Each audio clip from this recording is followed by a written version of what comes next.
For more on another crazy week with the Columbus Crew, let's bring in Jacob Myers from the Columbus Dispatch. So we were joking about this before we went on the air. That was a rebrand and a D-brand. Now they're back to the C brand. What do you make of this week for the Crew? I think overall, one, the fans were loud enough and got what they wanted. And two, there's always this argument of how much credit should you give someone for the initial mistake they made.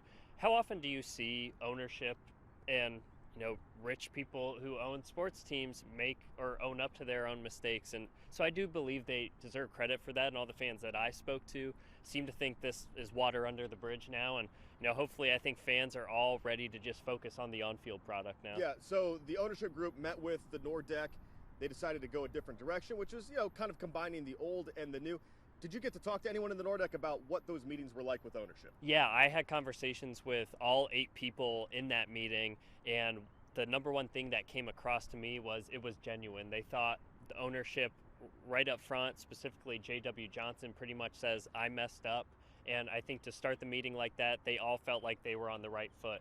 And then ownership comes out and just says, this is the new name we're going with. We want your thoughts. And it says Columbus Crew. It was an obvious sign to supporters that the front office and ownership was listening. And I think a lot of people are just ready to move forward now.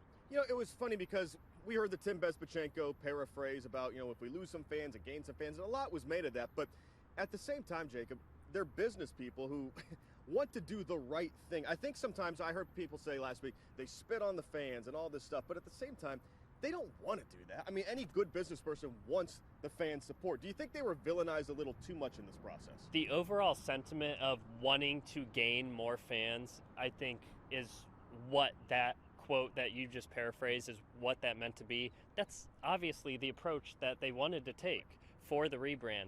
Now, I can totally see how it comes off condescending, and I mean, it does come off condescending, but overall, my conversations with so many people, everyone believed that everyone had the best of intentions.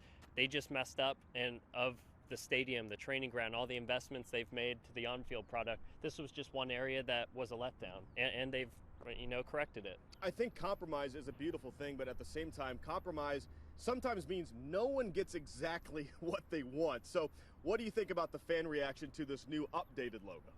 Yeah, I think fans were going to still be a little upset with it, wanting the old logo. But all my conversations with the people in that meeting in Nordeck, I personally agree with, and I think it would have been unfair for them to just say, let's scrap everything. We were driving in here, we saw the logo, not with the 96, on the performance center here, and there's a flag behind us with the old logo.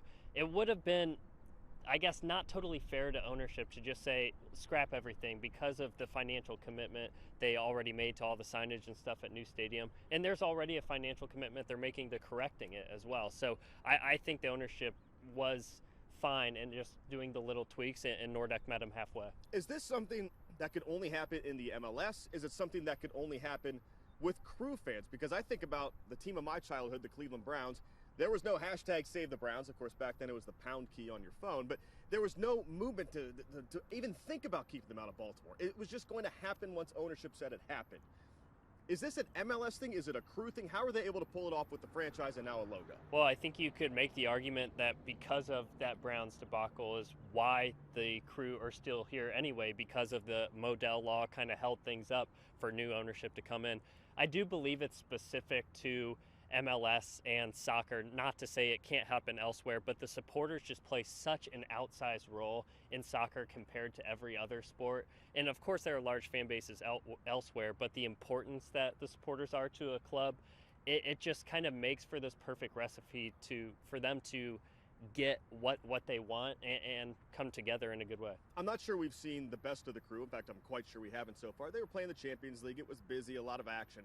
So is it possible, and it almost sounds crazy, is it possible that this logo nonsense can affect the on-field play, or do you think the players are just so removed from it doesn't matter? I mean, it's possible, right? Like anything's possible here, but I think overall, if you're looking for something that would have affected them, it would have been the third of the team testing positive for COVID during the MLS Cup playoffs last year, and obviously they were able to get through that. So I don't think it played much of a role.